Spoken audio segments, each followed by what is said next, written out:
যতক্ষণ না পর্যন্ত ওই মজলিস থেকে একটা পাপিষ্ঠ বান্দা উঠে না যাবে, ততক্ষণ পর্যন্ত রব্বুল আলামিন আমি বৃষ্টি নাজিল করব না। একটা ব্যক্তি আছে ওই মজলিসের মধ্যে যে 40 বছর থেকে শুধু গুনাহ করে, পাপ করে, কেউ জানে না, ভিতরের খবর কেউ জানে না, জানে কে?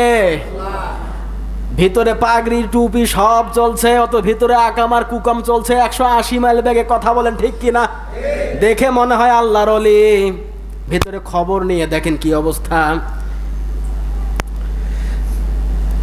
পাপিষ্ঠ বান্দাকে যতক্ষণ পর্যন্ত তুমি তুলে না দিবা গো নবী, ততক্ষণ পর্যন্ত রব্বুল আলামিন তোমার দোয়া আমি কবুল করব না, তোমার উম্মতের দোয়াও আমি কবুল করব না। বৃষ্টি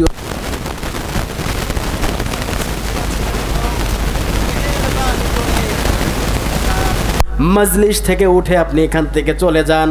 আপনার কারণে বৃষ্টি নাজিল হচ্ছে না, মানুষ না খেয়ে মরছে, এমনকি পশু পাখিরা কষ্টের মধ্যে পড়েছে, উঠে চলে যান। যে ব্যক্তি গুনাহ করেছে, পাপ করেছে, ওই লোকটা একদম লজ্জিত হয়ে গিয়েছে। যদি দাঁড়িয়ে মজলিস থেকে চলে যায়, মানুষ সবাই জানবে লোকটা পাপিষ্ঠ, লোকটাকে ঘৃণা করবে কি করবে না? লোকটা লজ্জিত হবে কি হবে না?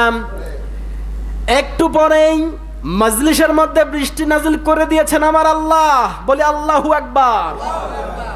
আল্লাহর নবী মুসা রব্বুল আলামিনকে ডাক দিয়ে বলে, মাবুদ, একটু আগেই না তুমি বললা যতক্ষণ পর্যন্ত ওই পাপিষ্ঠ বান্দা মজলিস থেকে উঠে না যাবে তুমি রব্বুল আলামিন বৃষ্টি নাজিল করবা না, অথচ এখনই তুমি বৃষ্টি নাজিল করলা। উম্মতের চোখে আমি কালার হয়ে গেলাম। কথা কাজের মিল নেই, মিল আছে?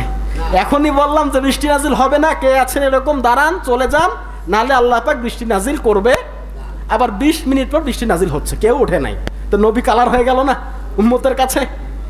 নবী ডাক দিয়ে বলছে, রব্বুল আলামিন, আমি তো উম্মতের কাছে একদম কি হয়ে গেলাম, আমি জবাব দিতে পারছি না, আমি লজ্জিত হয়ে গেলাম। কেন তুমি বৃষ্টি নাজিল করলা? এখনো তো ওই পাপিষ্ঠ বান্দা মজলিস থেকে উঠে যায় নাই।